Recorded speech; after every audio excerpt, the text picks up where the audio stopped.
Ya kan, memang kemudian setelah kita ground check ke lapangan, ketemu dengan keluarga-keluarga kurang mampu ini, betul-betul mereka sangat merasakan manfaat dari sekolah rakyat itu. Tapi ada fakta Bang di balik sekolah rakyat ini yang memang menjadi PR yang kenapa Bapak Presiden itu sampai mengadakan semuanya program makan bergizi gratis. Soal confidence, self confidence. Ya. Warga kita yang kurang beruntung itu memang mohon maaf Bang ya, agak kurang kepercayaan diri. Silakan lakukan penyelidikan. Kalau memang katanya ada orang ini mengalir ke elit-elit, ya silakan lakukan penyelidikan, bangun fakta, jangan hanya beropini. Jadi gini aja, ketika benar, ketika betul ada, wah Pak saya ketemu keponakan Bapak dan saya beli titik, sebutkan aja ID SPPG-nya. Saya jamin langsung saya rollback. Jadi Koperasi Desa Merah Putih ini tidak hanya toko retail saja. Lebih dari itu. Kalau berbicara seperti itu artinya apa? Siapapun yang jadi oposisi tidak akan punya celah gitu loh untuk menghadapi program-program seperti itu. Maka lebih baik sekarang bikin blok politik. Bikin persatuan nasional. Ya semua partai politik aja bersatu. Berjuang untuk bangsa, berjuang untuk rakyat Indonesia gitu loh. Apa yang dilakukan oleh Bapak Presiden Prabowo Subianto dengan seluruh program-program prioritas beliau ini adalah bagaimana menjawab tantangan yang di depan mata. Dan bukan hanya tantangan di depan mata, tapi menyiapkan bagaimana jembatan emas untuk generasi berikut itu betul-betul terwujud.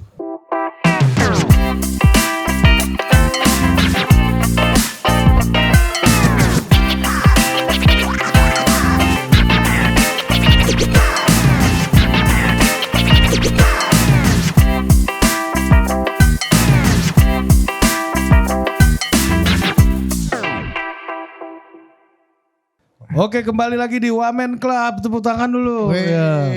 Ini satu-satunya acara total politik yang sudah berbentuk organisasi, paguyuban. Ya. Ini kementerian-kementerian yang mengurusi hajat hidup orang banyak, Bos. Ya. Ini pasal 33 ada di sini Kementerian semua. Kerakyatan ini kan. Kementerian semuanya. Kerakyatan ya kan. Yang memberikan kemakmuran untuk rakyat kalau dijalankan dengan benar. Iya. Ya kan? Dan kita yakin lah, makanya kita pengen tanya juga. Justru di sini kita mau menguji, mau tahu gitu kan, benar apa enggak gitu kan. Betul. Ya. Nah, langsung saja kita perkenalkan ya. Di samping kanan saya ini ternyata rumah dekat sini ya Pak Jenderal, tetangga. Di komplek depan, Bos. Iya. Masih kan Pak Jenderal kan? Masih numpang. Kita nggak sebutkan nama kompleknya apa ya. Anda cari tahu sendiri aja ya. Iya, ada Wakil Kepala BGN Jenderal Polisi Sony Sanjaya. Pak Jenderal Irjen Pol ya kan. Kalau dari Brigjen ke atas tuh kita panggil Jenderal semua, Bos, ya kan. Pukul rata. Anda nggak pernah nonton film G30S sih, kan dipanggilnya Jenderal semua. Jenderal, Anda dipanggil Bung Karno sekarang. Nggak ada tuh Legend, Anda dipanggil Bung Karno, nggak ada. Dari DI Panjaitan sampai Ahmad Yani dipanggilnya Jenderal, Anda dipanggil ya kan udah. Iya kan. Bukan begitu Pak Jenderal, izin. Pak Kasih Jenderal. mic. Iya. Oke, Yang sebelahnya ada Wakil Menteri Koperasi. Ya. Ini Ibu Fariah. Ya. Nah, mohon izin nih Ibu Wamen. Terakhir Wamen Koperasi yang bicara di sini langsung promosi gara-gara duduk sebelah Agus Jabu. Ini formasi dulu Wamen Club pertama. Bu Wamen, hati-hati. Iya. Aku tanya, ini Agus Jabu ini ada operasi secara spiritual apa gimana? Nah itu coba nanti Bu Wamen pasti punya inilah ya. Penangkal-penangkalnya ya. Kalau Wamen yang dulu ini kan sekarang jadi menteri kan gak punya penangkal ya kan. Jadi langsung lah. Kalau Ibu Wamen saya percaya punya penangkal. Iya. Akhlaknya kayaknya lebih baik. Iya. Oke, nomor 3 dia. Dan Wamen sebelumnya bikin buku 100 hari kinerja Wamen. Itu ilmu Bu Wamen belum sampai situ saya lihat. 100 hari kinerja Wamen Koperasi nih kan. Betul. Ya karena menterinya udah tahu dia pekerjaannya dulu begitu, dia pasti mencegah Bu Wamen melakukan hal yang sama. Sebagai pelaku ini. Tapi habis pulang dari sini Anda dicurigai menteri Anda, jangan heran. Pernah ada presiden soalnya. Apalagi Anda di sebelah Agus Jabu. Emang ini bahaya. Agus Jabu bahaya. Dan yang ketiga. ini iya kan pejabat negara yang membuat warung-warung pecel lele ada patwalnya bos, ya kan? Beliau mau dimakan di semua warung kaki lima di Indonesia kecuali dapur SPPG. Karena dapur SPPG untuk anak-anak sekolah. Ya, tidak boleh dimakan oleh wamen. Kan gitu Pak Jenderal ya kan. Kecuali Pak ini kan ada inspeksi. Kalau itu kan emang kerjaan Pak Jenderal kan ngecek itu. Kan kerjaan gitu. Ya. Wakil Menteri Sosial. Ketua Umum Partai Prima. Wah. Agus Jabo. Rois Am. Dulu awalnya waktu pertama Sekjen Wamen Club.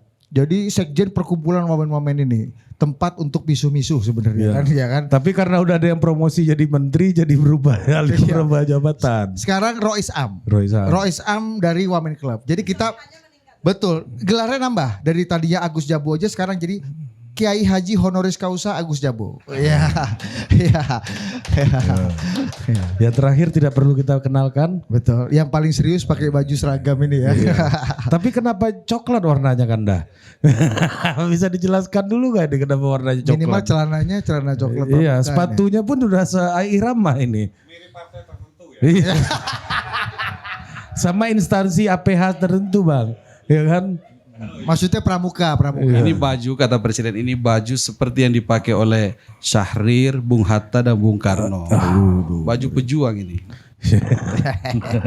Tapi kita mau ke Agus Jabo dulu nih. Perkenalkan dulu. Oh iya. Zulfikar Tawala.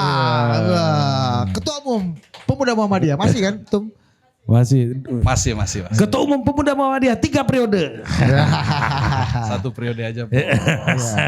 Tapi panjang. Pertanyaan pertama ke Wamensos dulu nih. Iya. Jadi menteri Anda akan maju ketua umum PBNU apa enggak nih Pak Wamen? Oh enggak boleh ya. Oh, meskipun Anda tahu lah ya. Iya. Pengen ya. Waktu launching sekolah rakyat Anda kenapa nggak ikut menangis Pak Wamen? Coba kan? dijelaskan dulu itu. Jelaskan dulu. Kita tuh bergetar betul loh ngelihat Gus Ipul itu air mata diperlukan. Air mata Pak Menteri nih. Coba pertanyaannya ke programatik saja. Jangan masalah. Oke. Itu program sekolah rakyat loh itu. Ya, program pertama. Nah, ini Pak Wamen ini tadi datang telat ke sini Pak Jenderal karena baru audiensi dengan sekretaris kabinet yang baru ulang tahun. Bunganya masih banyak di kantornya Pak Wamen ya. Coba. Bukan audiensi. Iya, salah lagi kita kan. Tadi kita bersama Pak Seskap mengecek persiapan pembangunan sekolah rakyat di Jakarta. Oh, turun ke lapangan berarti. Turun ke lapangan. Oh, belusuan. Oh iya, ketemu calon siswa, ketemu calon orang tua siswa gitu loh. Jadi beliau datang tadi di Pejompongan. Karena ada perintah Pak Presiden, di Jakarta kita diminta untuk menambah 10 sekolah rakyat di sekitar Jakarta. Jadi beliau tadi melakukan pengecekan, bukan kita datang menghadap ke sana, enggak. Ya, saya klarifikasi supaya persepsi dan interpretasinya clear gitu loh. Bagus ya. nih. Perlu ada klarifikasi seperti ini. Begitu. Karena kita tadi kan pikirnya ini nih audiensi seperti menteri-menteri lain kan menterinya Ibu Wamen juga baru ketemu sama Pak Seskap soalnya di Instagram gue lihat ya kan. Ternyata turun lapangan. Jadi apa pertanyaan sekolah rakyat lu apa? Iya, coba sekolah rakyat dulu update gimana Pak Wamensos.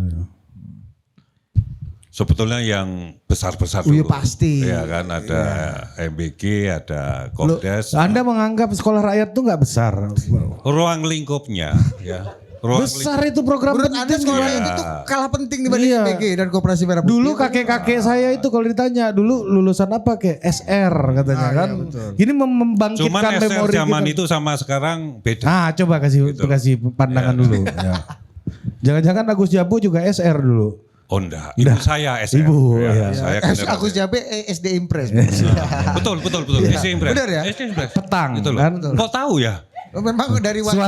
Suasana. Oh, iya. Iya, suasana. Suasana. Saya Impres bukan sekolah Iya. rakyat. Nggak Pak mungkin. Pak Jenderal mungkin sekolah rakyat. Kalau Iya. saya Impres. Iya. Pak Jenderal HBS bos. Atau Mulo dulu Pak Jenderal. Ya. Gak mungkin Pak Agus Jabo Sumbangsi, SD Sumbangsi kan gak mungkin gitu. Ya. Lanjut dulu Pak Jenderal. Jadi sekolah rakyat ini adalah program prioritas Pak Presiden ya. Tujuannya untuk memutus transmisi kemiskinan. Gitu loh. Jadi beliau tidak ingin kalau orang tuanya miskin, anaknya ikut miskin. Maka kemudian negara, pemerintah membangun sekolah rakyat ini untuk memutus transmisi kemiskinan melalui jalur pendidikan. Jadi yang nanti bersekolah di sekolah rakyat itu adalah saudara-saudara kita yang kurang mampu di data tunggal sosial ekonomi nasional itu di desil 1 dan 2. Gitu loh ya. Jadi Desil 1 dan 2 tuh yang ya, di bawah. Ya, Ekstrim. Ya di bawah. Jadi kita sudah membuka sekolah rakyat itu di 166 titik ya di tahun 2025. Sudah jalan nih. Sudah jalan ya. Rintisan siswanya kurang lebih 15.000. Makanya kalau MBG kan 80 juta. Ya kan. Koperasi desa juga 80.000 desa Ya. atau kelurahan gitu loh. Kita baru 15.000. Ya kan. Memang kemudian setelah kita ground check ke lapangan ketemu dengan keluarga-keluarga kurang mampu ini, betul-betul mereka sangat merasakan manfaat dari sekolah rakyat itu. Bayangin saya di Temanggung, ketemu orang tua siswa, penghasilannya cuma 800.000, anaknya 4. Lulus SMP mereka sudah tidak punya bayangan untuk bisa sekolah. Ibunya, Hamil lagi. anaknya sudah nggak punya harapan bisa sekolah. Begitu ada sekolah rakyat itu, harapan itu tumbuh lagi. Jadi saya memahami maksud Pak Presiden supaya apa? Anak-anak ini punya harapan. Untuk Keluarga orang miskin itu punya harapan. untuk memutus tadi apa Transmisi kemiskinan. Dan beliau ingin seluruh rakyat Indonesia bisa bersekolah. Yang kaya maupun yang miskin, semua harus bisa bersekolah. Supaya mereka bisa mewujudkan apa yang menjadi cita-cita mereka. Challenge lapangannya apa, Pak Yai? Challenge selamanya gimana? Untuk membuat sekolah rakyat 15 Lahan. Iya. Lahan. Jadi walaupun sekolah rakyat ini diperuntukkan oleh saudara-saudara yang kurang mampu, tetapi Pak Presiden ingin fasilitasnya fasilitas unggulan.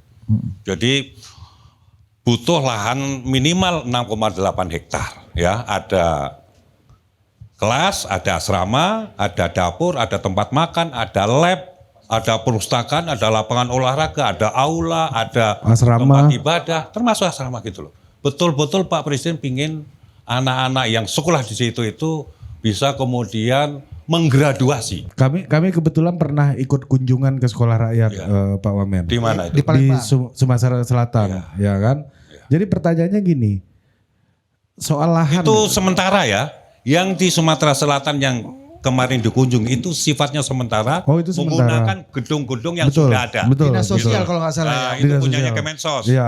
Kalau nggak punyanya Kemenaker. Udah lama itu gedungnya kelihatannya. Ya, ya sudah lama direvitalisasi oleh PU. Jadi sekolah rakyat ini. Tapi akhirnya di situ memang atau sementara Sementara di situ. Jadi perintah dari Pak Presiden itu kan bulan Maret, Oh. bulan Juli harus buka. Gimana caranya? Oh, ada dulu barang ini fasilitas-fasilitasnya Makanya ada. kemudian kita menginventarisir gedung-gedung yang sudah ada. Dan pelaksananya siapa? Pelaksananya Satgas, bukan hanya Kemensos.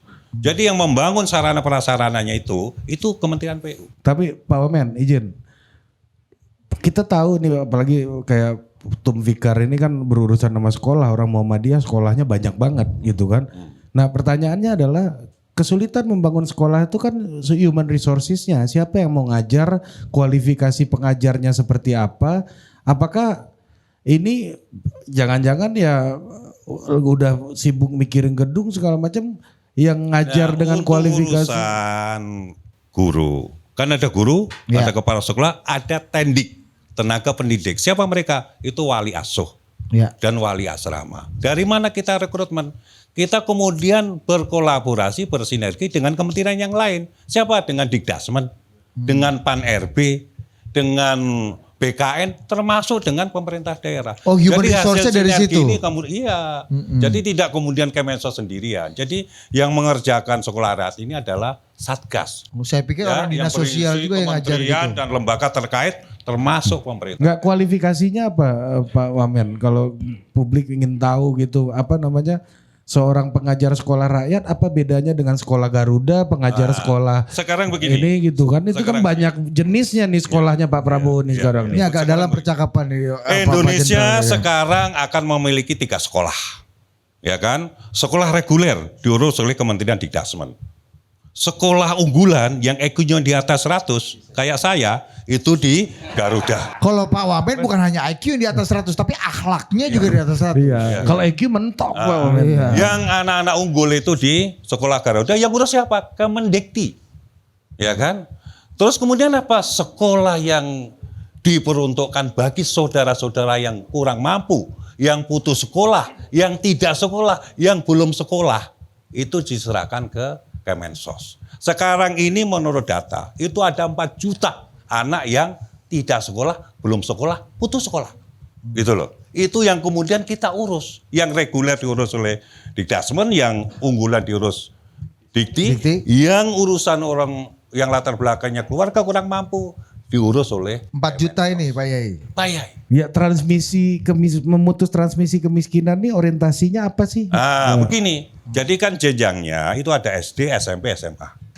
Ya, tentunya setelah SMA kita nanya ke siswa itu, kamu mau kuliah atau kerja? Ya kan? Kita bertugas yang kemudian mau kuliah, kita harus menyediakan kampus-kampus yang mereka mau masuk.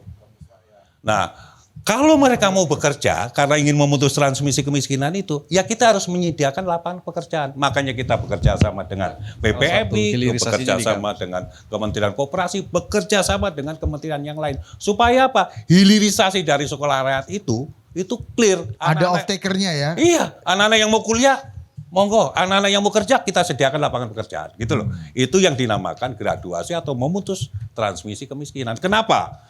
Karena hampir 74% ya orang miskin di Indonesia itu pendidikannya SD. Dan 76% orang tua mengatakan bahwa kami tidak bisa menyekolahkan anak itu karena faktor ekonomi. Dan ini yang kemarin ribut, saya mengatakan ini 64,46%. Mohon maaf, ini hasil penelitian. Kalau orang tuanya miskin, anaknya cenderung ikut miskin. Makanya kemudian negara mengintervensi. Pak Prabowo dengan program sekolah mengintervensi, menjemput anak-anak itu supaya bisa sekolah, bisa mewujudkan cita-citanya. Jadi ini yang dinamakan jembatan emas itu ya ini, sekolah rakyat ini gitu loh. Bukan perak, bukan perunggu, jembatan emas. Bagi keluarga yang kurang mampu, anaknya bisa mewujudkan cita-citanya.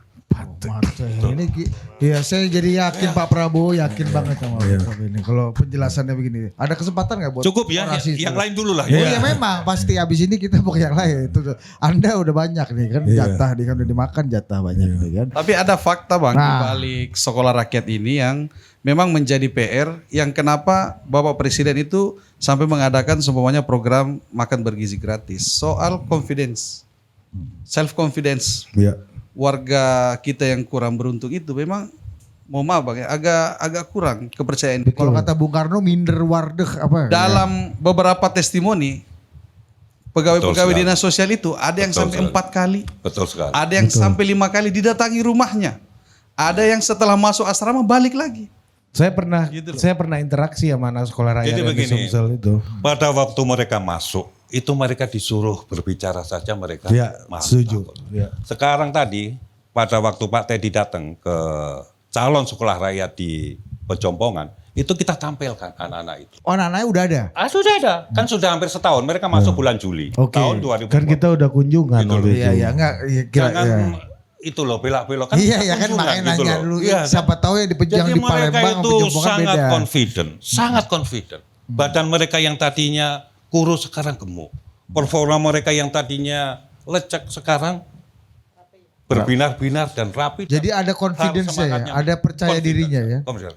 Dan kita memang sesuai dengan perintah Pak Presiden di sekolah rakyat itu 3 hal yang mau kita bentuk. Pertama adalah mereka pintar secara ilmu pengetahuan. Yang kedua mereka punya karakter. Gitu loh, karakter kebangsaan, ya, karakter sosial, karakter keagamaan. Yang ketiga apa? Terampil. Jadi begitu mereka setelah lulus SMA mau bekerja, mereka sudah bisa memiliki ilmu. Dan ini kita sejak awal sudah talent mapping. Jadi pendidikannya tidak hanya pendekatan kolektif, tetapi juga individual. Bu Farida misalnya jadi siswa sekolah, bakatnya apa? Kita tes. Gitu loh, pakai ternyata pramugari. Gitu loh, nggak bisa dong jadi disalurkanlah ke iya ke situ. airline Gitu ini loh. kan.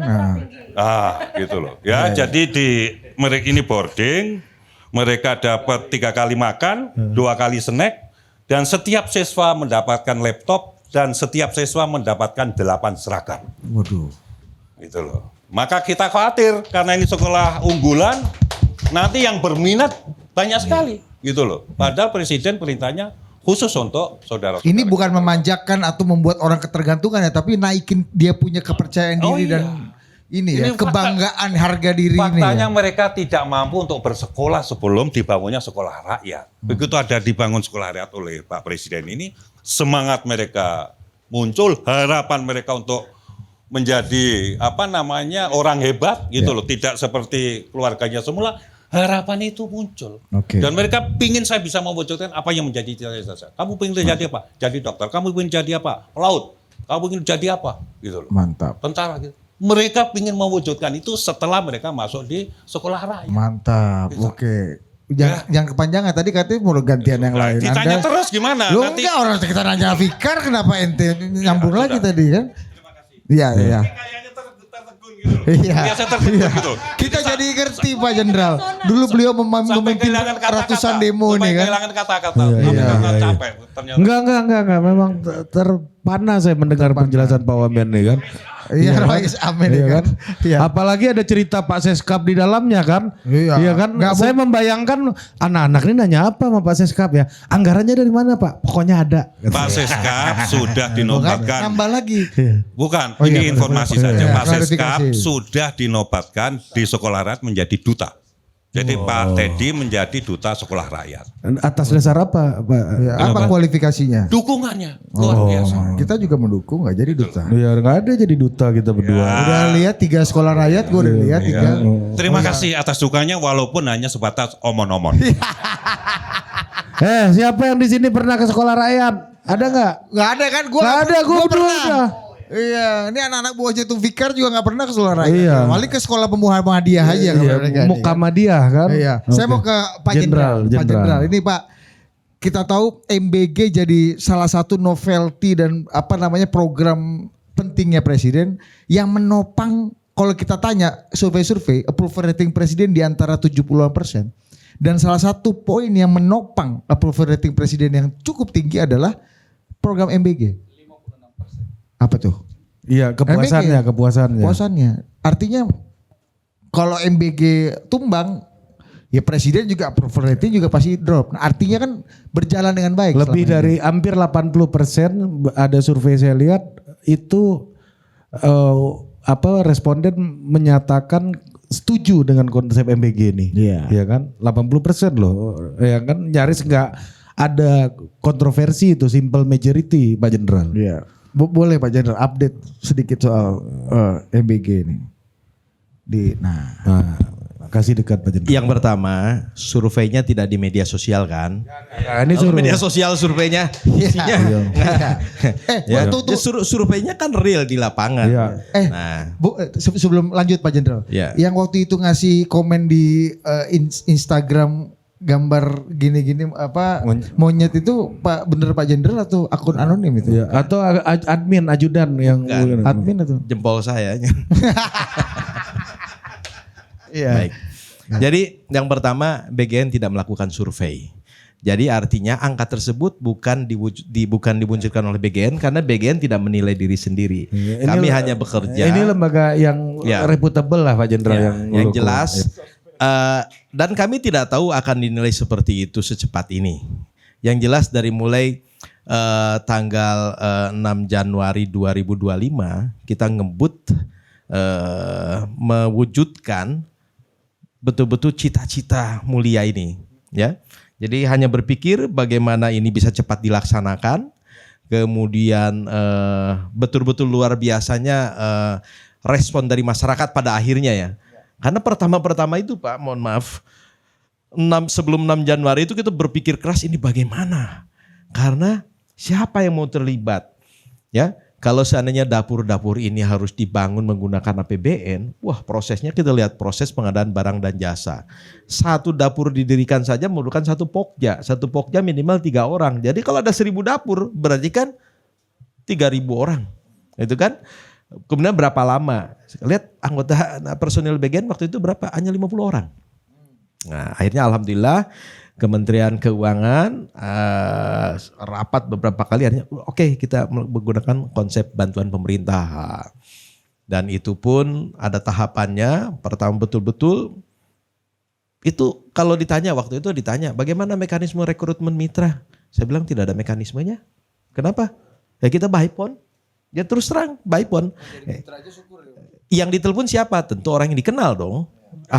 Kawan saya ini. Oke, saya tanya, ada program MBG, begini gini nih. Kamu mau nggak?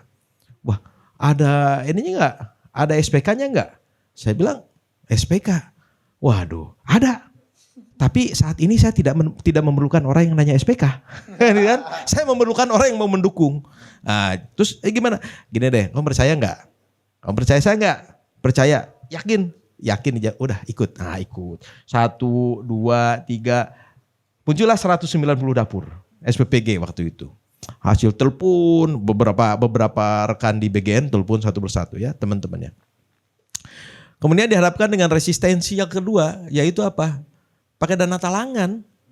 Harus minimal 900 juta 1 bulan. Karena kan kita mulai 4.000 kali 15 450 juta. Ya, 450 juta kali 2. Kan per 2 minggu 900 juta. Waduh, ini gak mungkin dong. Jadi bertambahnya susah. Alhamdulillah kemudian kita merubah mekanisme komunikasi dengan Kementerian Keuangan. Boleh nggak itu dana di muka? Oke, bisa. Cuma kan kekhawatirannya ketika dana di muka uang dikucurkan, kalau dibawa kabur bagaimana? Ini tantangan kedua. Kita buat bagaimana aspek security-nya. Akhirnya menggunakan virtual account dengan 2 otorisasi. Wah, baru setelah itu nggak tahan, membludak. Wah, sampai sekarang jebol gitu. Sekarang malah alhamdulillah tadi malam sudah mencapai 27.400 SPPG yang terverifikasi dan 25.000 diantaranya sudah operasional. Apabila melalui proses PBJ, pengadaan barang dan jasa, 2.000 pun sampai sekarang yang rencana 1.542 dibangun menggunakan APBN hanya 315 yang terrealisasi dan itu pun satu pun belum ada yang operasional sampai sekarang. Itu pakai APBN. Nah mungkin ya itu pakai APBN. Yang APBN tahun 2025. Apa problemnya Pak Jenderal? Nah, begini, awalnya kan ditargetkan kita hanya 5.000 SPPG melayani target 15 juta penerimaan 4 tahun 2025. targetnya segitu. Iya. Kemudian kita berpikir 5.000 ini siapa? Waduh, kita belum tahu siapa yang mendukung kan. Makanya kemudian kita perintah saja, kita bagi tugas. Polri 1.000. Nah ini cerita Polri 1.000 ya. Polri 1.000, TNI 2.000, Kadin 1.000. Wah, sisanya ada berapa? Ada 514 kabupaten kota. 1 kabupaten 3 titik. Gunakan lahan dari pemerintah daerah, mungkin diajukan, baru kemudian proses pengadaan barang dan jasa. Dari 1.542 hanya bisa 315 karena berbagai macam permasalahan. Lahannya ada, sertifikatnya tidak lengkap. Lahannya ada di pinggir jurang. Akhirnya disaring-saring 315, PBJ sampai sekarang belum selesai. Nah, Jenderal, saya pernah membaca pernyataan Kepala BGN, Pak Dadan pernah mengatakan, Prof Dadan pernah mengatakan bahwa ini program berjalan tanpa adanya campur tangan birokrasi dan sangat masif. Ya. Jadi saya merasa kenapa BGN menganggap tanpa campur tangan birokrasi itu dianggap sebagai sebuah prestasi. Apa nuansanya kayak gitu yang kita tangkap gitu. Ya, maksudnya mungkin ya campur tangan birokrasi itu tidak melalui satu anggaran pemerintah. Yaitu tadi kemudian ada pokja-pokja yang dibangun. Tapi asli ini semuanya mitra, semua masyarakat. Dan ini merupakan satu hal yang baru. Bisa dibayangkan semua masyarakat 27.400 ya, seluruhnya masyarakat dan yakin tidak ada 1% pun korupsi. Kenapa? Mereka mau ngorupsi diri sendiri kan, duit sendiri kan nggak mungkin gitu ya. Tapi itu adalah satu terobosan baru. Ini barangkali yang bukan tetap kita melakukan komunikasi dengan satgas-satgas pemerintah kabupaten kota, terutama untuk daerah-daerah terpencil. Asalnya kita sebut SPPG 3T, enggak, sekarang kita sebut terpencil saja. Karena kalau 3T kan ada ininya, ada daftarnya, tidak sembarangan. Ya, nah ada daftarnya, tapi ada ternyata di daerah Jawa Barat sendiri, di Kabupaten Bandung Barat, ada satu kecamatan namanya Rongga, itu terpencil. Jadi tidak termasuk 3T tapi terpencil. Walaupun di Jawa Barat. Di Jawa Barat. Iya. Di Subang itu ada satu desa di Desa Sawo. Itu dari ibu kota kecamatan aja butuh 4 jam ngirim makanan. Itu udah Jenderal masuk udah- terpencil itu ya. Jenderal Itu udah di pernah ke situ Subang. berarti? Kenapa? Udah pernah kunjungan ke situ? Sudah pernah dengar keluhan langsung, belum langsung ke sana. Daerah paling jauh kemarin baru saya datangi itu pulau apa namanya di Tanjung Pinang itu, ya, Pulau Penyengat. Oh jauh Nah, juga itu Jenderal. termasuk terpencil meskipun dekat dengan Tanjung Pinang. Dan terluar juga itu. Ya, Ya kan? ya. Ya. Kiri luar. Nah, ya. jadi barangkali itulah yang kemudian dinilai oleh masyarakat menerima semua. Sekarang sudah mencapai 60 juta lebih ya, 62 Ya. juta penerima manfaat. Sayangnya mereka itu tidak memiliki Facebook ya, tidak memiliki Instagram. Kalau 62 juta itu mereka punya medsos, mereka pada nulis semua tuh, pada seneng semua tuh. Makan yang menulis di medsos kan tidak menerima MBG. Iya karena ini anak-anak, kalau bisa jangan pakai screen kan Jenderal ya. Makan kan anak-anak Jenderal. Jangan dimobilisasi juga anak-anak ini kan. Maksudnya ya kan? begini, komentar negatif itu ditulis oleh mereka yang tidak menerima Nah, MBG. Yang menerima MBG kan nggak nulis di medsos. Nah Jenderal ini ada anggapan di masyarakat hari ini. Bener nggak bisa jadi kaya kalau punya SPPG itu? Nah, Dari mana kelihatannya? itu yang Kan flexing di medsos kan ada juga ramenya di Jenderal. situ. Ya kita tidak bisa membatasi itu ya, karena kebebasan berekspresi itu ya. Cuma saya berikan penjelasan.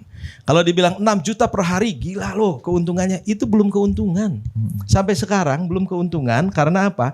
Investasi mitra itu berapa miliar dan ketika dikembalikan 6 juta per hari sebagai insentif, dihitung saja kira-kira Balik kapan modalnya berapa? balik modalnya. Jadi belum ada keuntungan. Iya. Belum ada keuntungan. Hanya orang salah menafsirkan dan wah gila nih keuntungan 6 juta per hari.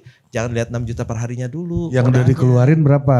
Lahan itu nilainya berapa, membangun nilainya berapa, sarana prasarana itu kan ada uang semua. Betul. Gitu. Ya, orang bantu negara ya wajar ada kompensasi untuk Ya. mengganti apa resources mereka kan itu. aja Negara tidak boleh dirugikan, tapi negara juga tidak boleh merugikan. Ya. Tidak boleh ada masyarakat dirugikan oleh negara. gitu Betul. kan. Nah, Pak Jenderal, kalau disuruh milih, kan ini kan bergantung pada mitra kan. Ya. Jadi memang negara langsung membayar kepada mitra. Artinya tangan-tangan birokrasi lainnya Ya. jadi nggak dipakai gitu, jadi langsung direct gitu kan. Betul. Itu yang kemudian kata Jenderal tadi mencegah dan memitigasi adanya penyalahgunaan. Nah, Ya. sekarang gini, insentif untuk mereka sehingga mau ikut bermitra membangun di tempat-tempat yang tadi terpencil. Ya. Ini kan juga pasti kan sama di Jawa sama di dekat kota besar kan beda Ya. tantangannya, challenge-nya gitu kan. Apa Pak Kita Jenderal? bedakan daya tariknya. Misalkan sementara kita hitung begini. Kita hitung untuk di daerah aglomerasi itu insentif itu selama 2 tahun. Tapi untuk daerah terpencil diperpanjang tenornya menjadi 3 tahun. Barulah kemudian berikutnya di insentif itu berdasarkan hasil appraisal. Dan tahun 2026 ini kita sedang melakukan grading untuk menentukan SPPG yang grade A yang mana, grade B yang mana, grade C. Diharapkan 2027 mereka mendapatkan insentif itu sudah sesuai hasil appraisal. Kan beda dong, misalkan ini membangun dari nol, bangunannya 400 meter persegi, fasilitasnya lux yang maksimal, berbeda dengan merenovasi rumah. Renovasi rumah, kemudian kompornya juga ada high pressure, ada low pressure. Kemudian instalasi gas beda, gas kemudian pakai selang langsung ke kompor dengan yang gas pakai instalasi. Ya. Itu kan beda. Nah, Modalnya beda ya. betul. Nah, itulah yang di appraisal untuk menentukan. Kalau nanti. dulu sama rata. Ya sekarang sama rata dulu. Oh, Kenapa? iya, iya. Karena belum dilakukan appraisal. Betul, Jadi betul. sama rata dulu, yang penting mengembalikan dulu investasi. Gitu. Sehingga orang punya insentif untuk mau membantu bikin SPPG sehingga makin banyak anak-anak Ya. yang mendapatkan Dan manfaat ternyata dari itu daya MBG. tariknya. Daya tariknya itu. Makanya kan pesat. Kita targetnya tahun 2025 5.000, pada akhir Desember itu 19.000 lebih. Gitu ya. Oke, sekolahnya Agus Jabo ini dapat Ada pasukan beberapa. MBG juga nggak? Ada beberapa kami data, beberapa SR, SD, SMP, SMA yang dilayani MBG. Beberapa, ada datanya di kami. Tapi Pak Jenderal, bener nggak satu orang tuh bisa punya puluhan atau berapa gitu jadi mitra punya berapa titik gitu, itu bener nggak Pak Jenderal? Untuk mendeteksi itu agak sulit ya, agak sulit karena begini, Mendaftar itu ke dalam portal Mitra itu yang pertama nama yayasan. Yang kedua pimpinannya siapa. Lokasinya di mana, gitu kan? Bisa saja satu orang, kamu bikin yayasan atas nama kamu, atas nama kamu, atas nama kamu, begitu kan? Ya. Padahal uangnya punya saya bohirnya gitu kan? Ya. Apakah itu dikatakan itu SPPG cuma saya? Punya saya, boleh. Ya secara subjektif kita lihat itu kan punyanya saya. Si Bohir. Ya Si kan? Bohir punya 3. Tapi kan di atas kertas secara yuridis punya si A, punya si B, Iya. punya si C. Jadi susah juga verifikasinya ya. Ya silakan lakukan penyelidikan. Kalau memang katanya ada orang ini mengalir ke elit-elit, ya silakan lakukan penyelidikan, bangun fakta, jangan hanya beropini. Kalau saya kata mengalir ke elit, betul, kemana? Ke ekonomi sulit. Uang-uang itu mengalir. Ya betul, makanya Kan seperti yang dikatakan beberapa orang ini untuk mobilisasi kampanye, untuk mengumpulkan dana kampanye, untuk memberikan kepada rente kepada kroni-kroni. Sah-sah saja Kamu mereka bayangkan kekuatannya nanti di pemilu 2029 lebih gede daripada kekuatannya. Ya sah-sah saja Agus Jabo. berpendapat seperti itu. Cuma kami hanya berpikir bagaimana memberikan asupan gizi kepada calon-calon penerus kita. Itu saja. Fokusnya di tujuannya. situ ya, Fokusnya di Pak situ. Jenderal ya? Oke. Orang menilai kemudian ini untuk tahun depan. Ya, Anda menilai kan saya tidak bisa melarang Anda menilai seperti itu. Gitu? Yang juga rame belakangan itu pengadaan kaos kaki sama motor itu, Jenderal. motor Sudah listrik. dijelaskan oleh Kepala BKN seperti kaos kaki dan lain-lain itu anggaran tahun 2025 dan itu untuk pelaksanaan pendidikan SPPI. Jadi SPPI itu kan direkrut kemudian dididik tahun 2025 berapa yang jumlahnya sampai kemudian 3.000 orang. Lalu mereka masuk pakai kaos kaki belang-belang, ada yang kaos kaki batik dan lain-lain kan. Pendidikan itu kan pasti sama ya, sarana prasarana kemudian seragam gitu. Kayak waktu retret di Magelang ini kan semua Ya, seragam kan semua sama. ya. Nah, Pak jadi Jenderal ya. itu pelaksananya Universitas Pertahanan ya, meskipun anggarannya masih tahun 2025 dan itu sudah jelaskan. Kemudian sepeda motor dan lain-lain itu melalui proses pengadaan barang dan jasa. Ya kan? Sekarang kan sudah terbuka.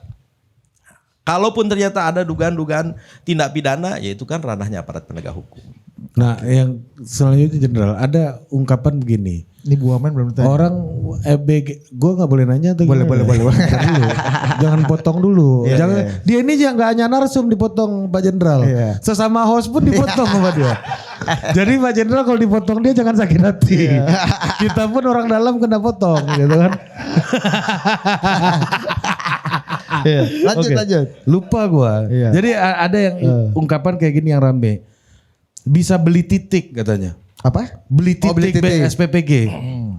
Ini perlu dijelaskan. Ini ungkapan di masyarakat banyak sekali Pak Ya. Jenderal. Ini saya nggak ngerti apa namanya. Saya ingin bertanya pada Jenderal, bener nggak bisa beli titik MBG itu? Aturan formal kan secara terbuka melalui proses portal mitra.bgn.go.id.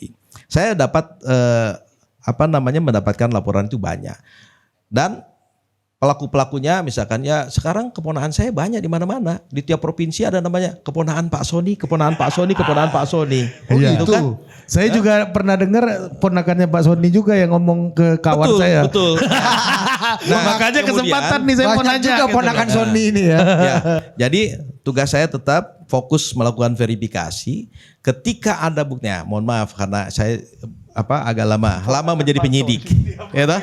Ponakan Sony. Ya, lama menjadi penyidik ketika ada orang mengatakan ini hasil jual beli. Saya nggak bisa langsung melakukan tindakan dong. Ada alat bukti, pendukung, saksi, proses. Pernah ada 21 orang datang, Pak kami ini korban penipuan berapa? Satu titiknya 100-200 juta. Saya bilang jangan modus mengatakan itu. Enggak Pak, ada. Siapa pelakunya atau dugaan pelakunya? Si ini. Ada buktinya? Ada. Oke, bikin laporan polisi. Insya Allah Polda Jabar sebentar lagi menetapkan tersangka yang mengaku keponaan itu. Udah ada yang dicabut loh. Termasuk Pak di Jenderal. Polda NTB. Bang, kalau tidak mengaku keponakan Pak Soni, nama belakangnya berubah jadi Sanjaya. Tapi mohon izin Pak Soni, saya temuan lapangan saya Ya. ngaku ponakan Bapak juga. Iya, betul. Bener, Makanya saya itu bilang- fakta itu benar. Makanya saya bilang kan banyak di setiap provinsi sekarang ada keponaan saya yang baru Iya. banyak. kan Oh, gitu. iya, iya, iya. Jadi, oke, melalui Gimana sarana kita ini. verifikasi ponakan Bapak yang benar apa enggak Pak? Ya kan? Itu ranah lain, Bos. Itu ranah lain. Jadi kalau seperti ini makanya saya sampaikan itu bohong. Kalau ada yang ngaku-ngaku seperti itu, laporkan. Jadi ketika saya misalkan begini, titik ini sudah terverifikasi. Belakangan diketahui bahwa ternyata titik ini hasil jual beli. Langsung kami drop. Oke. Saya turunkan lagi, artinya di rollback, dikembalikan ke titik nol. Kenapa? Biar yang membeli itu rugi. Rugi kemudian nuntut kepada penjual. Nah, silakan yang jual itu Bikin laporan. Sehingga ada tindakan hukum di situ. betul. Dan sekarang insya Allah bentar lagi kan ditetapkan tersangkanya. Lumayan 21 orang, kalau rata-rata satu orangnya 100 juta, 2,1 miliar.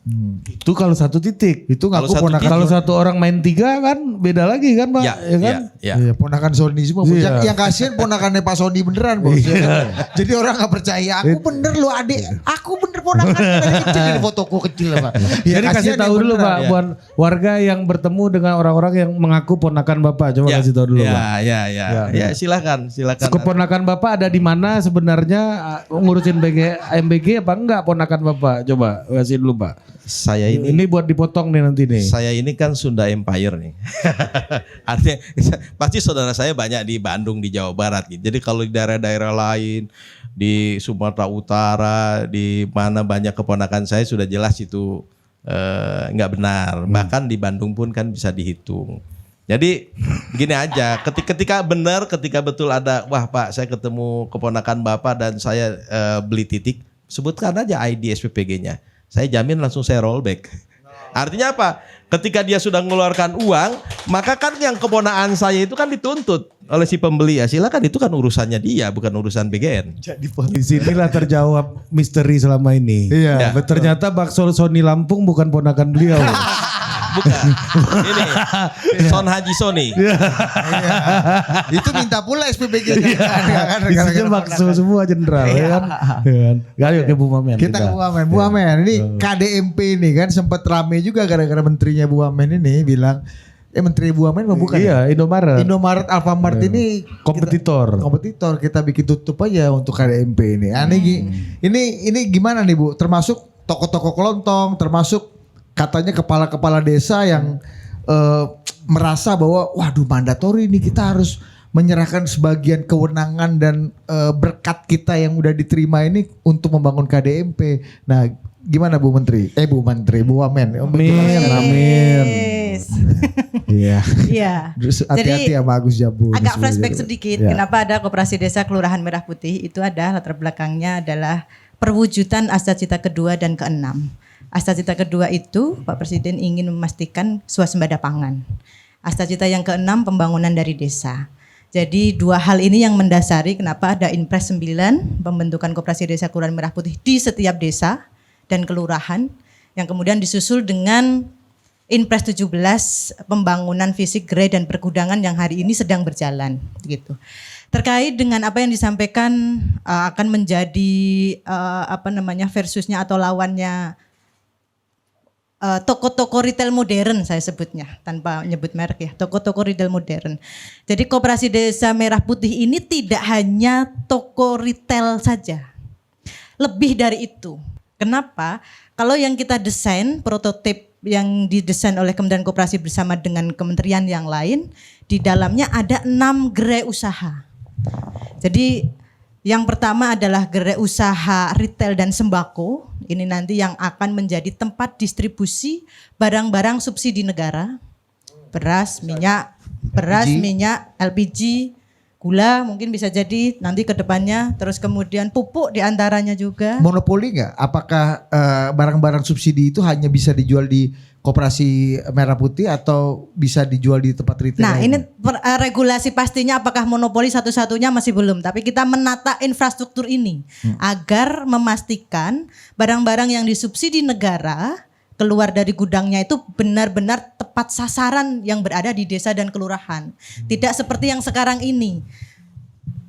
LPG 3 kilo disubsidi oleh negara, saya aja masih bisa beli. Kalau tega. Ya. Cuma kan Semua Bu yang ada Wamen di nggak sini masih tega. bisa beli. Itu pun tidak hanya beli satu. Artinya ini masih belum tepat sasaran. Nah, kita sedang menyiapkan infrastruktur itu agar berada di setiap desa dan kelurahan. Kalau tadi disampaikan oleh Rais Am kita, siapa yang paling tahu masyarakat kita yang paling miskin, yang paling butuh subsidi itu siapa? Ya warga desa di situ. Pak Lurahnya pasti paling tahu, RT-nya pasti paling tahu. Sehingga distribusinya nanti adalah ke pengurus koperasi desa Merah Putih yang notabene warga desa dan kelurahan yang ada di situ. Itu gerai pertama. Gerai kedua ada klinik desa. Klinik desa ini adalah fasilitas kesehatan sederhana yang diletakkan di setiap desa agar apa? Setiap masyarakat desa punya akses ke kesehatan yang jauh lebih dekat dari yang sekarang. Ibu-ibu darah tinggi hanya membutuhkan tensi dulu, kemudian obat penurun darah tinggi harus kecamatan jauh. Sehingga Koperasi Desa Merah Putih di bagiannya ada namanya klinik desa itu, termasuk gerai obatnya. Kemarin terakhir kita koordinasi dengan BPJS agar BPJS bisa bekerja sama dan masyarakat bisa mengakses fasilitas kesehatan itu melalui BPJS.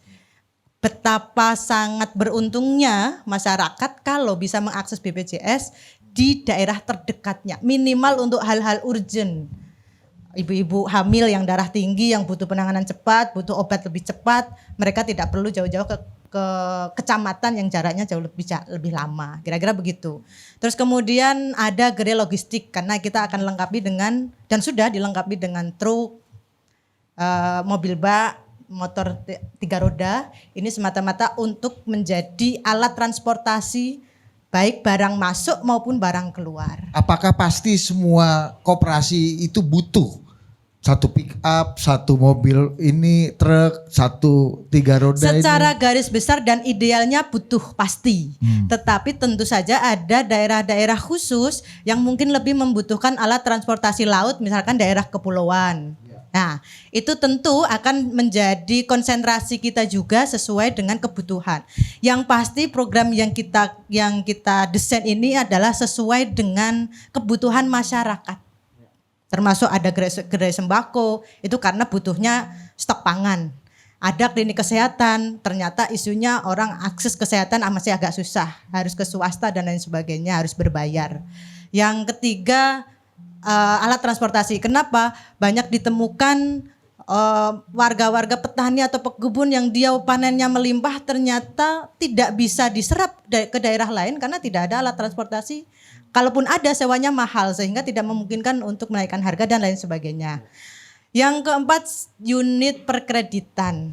Nah, ini yang kemarin disampaikan oleh Pak Presiden, bagaimana caranya agar masyarakat maksimal bisa pinjam ke Koperasi Desa Merah Putih maksimal 6%. Ini kita sedang kaji bagaimana aplikasinya. 6% bunganya per tahun. Dan letaknya dekat di sekitar mereka di desa, tidak harus ke bank. Orang desa petani mau jual sayur besok, dia harus ke bank dulu, udah minder dulu, Mas. Dan Belum gak lagi bergantung ke isi-isiannya. Tengkulak atau rentenir ya. Nah, jadinya pada ya. akhirnya mereka lebih terjangkau ke Tengkulak yang hari ini pinjam, besok bunganya jadi 30%, kira-kira begitu. Tapi hadir di lapangan Tengkulak ini kan. Nah, inilah yang nanti akan menggantikan Tengkulak-Tengkulak itu nih, perkreditan yang ada di Koperasi Desa Merah Putih. Yang selanjutnya ada gerai pergudangan. Gerai pergudangan ini nanti akan disesuaikan dengan usaha potensi desa. Kita tahu persis setiap desa di Indonesia itu memiliki potensi masing-masing. Potensi masing-masing ini yang nanti akan memfungsikan Koperasi Desa Merah Putih sebagai off-taker, konsolidator, dan agregator barang-barang yang dihasilkan di desa itu. Contoh misal, di situ adalah tempat sentral hasil gabah. Berarti Koperasi Desa Merah Putih harus berperan membeli gabahnya, dikeringkan, kalau bisa sampai digiling, kemudian di packaging, baru diserahkan ke bulog atau industri yang membutuhkan. Dan seterusnya sesuai dengan potensinya masing-masing. Ini Koperasi Desa Merah Putih ini akan menjadi infrastruktur barang dari atas. Kita kalau pesan ke pabrik atau ke atas, Ya. jumlahnya banyak seluruh Indonesia karena ini akan dikoordinasikan secara digital. Kita fasilitasi namanya SIMKOPDES, Sistem Informasi Manajemen Koperasi Desa Merah Putih, di mana setiap koperasi ini wajib memiliki SIMKOPDES dan akunnya, wajib diaktifasi, semua pengurus dan pengawasnya wajib terdata di situ, beserta dengan administrasinya, beserta dengan seluruh transaksinya. Ini bagian dari pengawasan kami di Kementerian Koperasi untuk memastikan Koperasi Desa Kelurahan Merah Putih ini dikelola secara profesional, akuntabel, dan juga transparan. Kalau barang-barang yang dari luar atau dari pabriknya ini dipesan secara tersentral, pesannya 5 juta dikirim ke 5 provinsi misalkan, harganya pasti jauh lebih murah. Dari prinsipal langsung turun ke hub atau Torasera tingkat kabupaten, atau bisa jadi 2-3 kabupaten memiliki Torasera 1, dari Torasera langsung ke Koperasi Desa Merah Putih. Artinya ada banyak rantai pasok yang kepotong. Oke. Sehingga harganya pasti lebih murah. Itu dari atas ke bawah.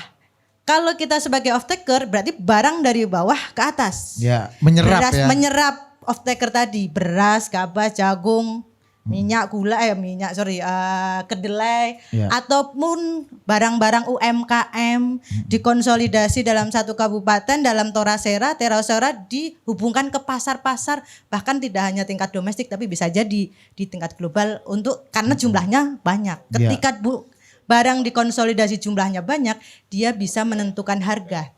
Dia bisa menentukan harga pasar. Oke. Ini hal fungsi yang jauh lebih besar daripada retail yang tadi disampaikan. Sebutkan. Iya. Tuh. Oh, jadi tidak akan membunuh retail-retail yang ada dong ya.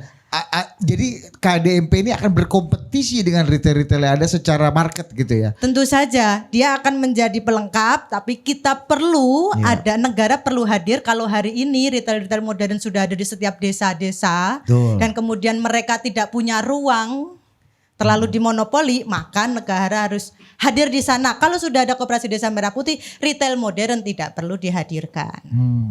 Agar ini bentuk bagian dari keberpihakan negara. Iya, betul. Karena ini usahanya masyarakat desa. Bu Amen, bagaimana ini kan dana pinjaman nih. Artinya kan apa yang diberikan kepada Koperasi Merah Putih ini kan loan kan bentuknya kan, bukan hibah kan. Artinya harus dikembalikan. Nah, gimana nih Bu Amen memastikan mekanismenya itu secara bisnis ini bisa fit buat mereka Itu kan. rata-rata 40 juta per bulan kan itu harusnya Iya, kan. itu kan Iya. angkanya kan juga nggak kecil gitu, dan itu diambil, dijamin, diagunkan dari dana desa gitu kan. Iya. Gimana memastikan bahwa ini kan orang-orang yang mungkin juga belum punya pengalaman gitu ya untuk mengelola bisnis ini, koperasi ini kan, sehingga menguntungkan. Saya terus terang cari 40 juta di desa itu agak rumit tuh caranya gimana Iya. gitu. Secara Iya. bisnis gimana matematikanya mereka bisa mengembalikan uang itu gitu, dan mengubah pola pikir bahwa ini bukan pemberian negara tapi ini hutang yang harus kamu sahur gitu. Gimana Bu Amen? Jadi yang perlu kami luruskan adalah hari ini program Koperasi Desa Merah Putih dalam bentuk 3M dengan fasilitas pergudangan, gerai, dan juga alat kelengkapan dan transportasinya ini anggarannya itu dari refocusing dana desa. Kalau yang hari ini sedang dirasakan oleh kepala desa, anggarannya berkurang dan sebagian besar difokuskan untuk pengembangan Koperasi Desa Merah Putih, itu iya. Artinya saham dari dana desa yang mereka miliki itu difokuskan untuk pembangunan ekonomi yang ada di desanya. Dikembalikan ke desa dalam bentuk infrastruktur ekonomi. Gimana nih bahasa manusianya itu gimana maksudnya? Jadi dana desa yang dimiliki oleh setiap desa sekarang ini itu kan ada pengurangan jumlahnya. Mungkin sekarang kalau rata-rata mereka bilang 30-40% yang tersisa. Yang 50-60% itu kemudian difokuskan dalam bentuk Koperasi Desa Merah Putih. Diatur oleh APBN di Kementerian Keuangan melalui PMK 15 itu. Ya. Sehingga ini adalah dana investasi dari dana desa, bukan masyarakat Koperasi Desa Merah Putih hutang.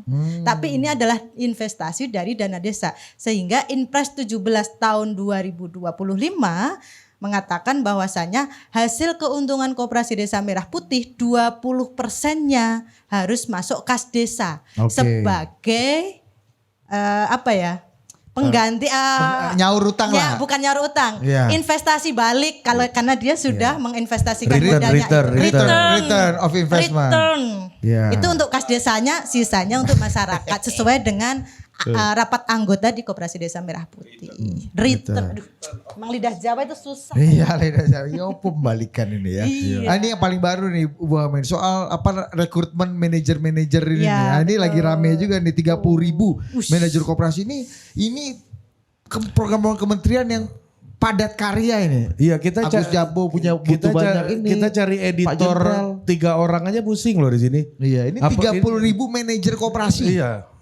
Itu udah kita pecat 2 terus rekrut lagi lu di sini Bu. Iya, ini gimana memastikan ketersediaan SDM ini? Nah, Bu Amin? per hari ini bangunan fisik yang sedang berjalan itu sudah 34.000. Artinya kalau hari ini pembangunan ada yang 20%, 50%, 70%, ada 4.500 titik Koperasi Desa Merah Putih yang pembangunannya sudah 100%. Tinggal pengisian kelengkapan dan alat transportasi. Kalau pembangunannya sudah 20% sampai 100% ini selesai, artinya bulan Agustus sudah bisa operasionalisasi mulai transaksi jual beli. Artinya per hari ini sampai bulan Juli kita persiapan baik barangnya, sistemnya, digitalnya maupun pengawakannya atau tenaga kerjanya. Kita awali dengan rekrutmen manajer Koperasi Desa Merah Putih yang hari ini kita rilis pengumumannya mulai tanggal 16 sampai tanggal 24 nanti. Yang kita buka 30.000 sesuai dengan bangunan ketersediaan bangunan yang ada. Yang daftar per hari ini mungkin sudah mendekati 400.000. Wow. Jadi kalau ramai yang sudah daftar. pasti karena ternyata Pasti. karena Justru peminatnya sangat tinggi. Mohon izin Bu Wamen, Iya. kita pengalaman rekrutmen oprek ini Bu, ya kan, makin banyak CV makin pusing kita Bu. Iya. Modelnya kayak gitu semua, seragam semua tuh. Ya rata-rata Ini gitu. sistem seleksinya, ini sistem pendaftaran online administrasi Kementerian Koperasi yang atau melibatkan tadi seperti Pak Agus Kementerian Jabo. BUMN karena kita sedang ada menyiapkan Inpres operasionalisasi Koperasi Desa Merah Putih nanti akan dilaksanakan oleh Agrinas. Agrinas di bawah Kementerian BUMN yang Dan nanti antara- manajer ini statusnya adalah pegawai BUMN kontrak 2 tahun. Karena yang BUMN Pegawai yang Agrinas lah ya. pegawai BUMN. Nah. Pegawai BUMN yang perlu diingat adalah program prioritas Bapak Presiden itu mewajibkan kolaborasi, tidak boleh dikerjakan kementerian terpisah. Harus kolaborasi antar kementerian dan lembaga. Di program Koperasi Desa Kelurahan Merah Putih, Inpres pertama ada 18 kementerian lembaga ikut di dalamnya. Inpres 17 ada 12 kementerian lembaga ikut di dalamnya. Artinya apa? Memang tugas-tugas kerakyatan itu tidak bisa dikerjakan sendiri. Harus berkolaborasi antar kementerian dan lembaga. Ya. Tidak boleh lagi ada ego sektoral kelembagaan. Terkait dengan manajer itu, seleksinya ketat, administrasi dan tidak ada titipan seperti yang Pak Soni sampaikan tadi. Kalau ada orang menjanjikan ada kuota sebagai manajer dan berbayar, sudah pasti itu penipuan. Ngaku ponakan ibu. Enggak ada, saya enggak ada ponakan. Iya. Kalau Bu Wamen minimal sepupu bos kan. Bos. Karena enggak punya S saya, jadi enggak ada ponakan. Oke. Terus yang kemudian setelah administrasi selesai nanti akan ada seleksi administrasi. Kalau lolos dia akan dipanggil ikut ujian tertulis. Ada wawasan kebangsaan, ujian psikotes, ada ujian perkoperasian dan manajerial usaha. Itu nanti sistemnya CAT seperti calon CPNS lah kira-kira begitu. Ini harusnya qualified. Yang di screening ini pasti orang yang sudah cukup. Kalau dia bilang kira-kira yang IQ-nya di atas rata-rata. IQ di atas 100 ya kan. Kira-kira begitu. Ketika lolos kita berharap ini benar-benar orang-orang yang qualified, punya kecakapan, punya kemampuan untuk menjadi seorang manajer. Oh jadi Ditambah dengan pendidikan dan latihan selama 2 bulan. Baik kedisiplinan maupun manajerial perkoperasian dan usaha. Jadi nggak semudah itulah ya. Iya tapi 10 tahun lagi pasti makin kompetitif Bu.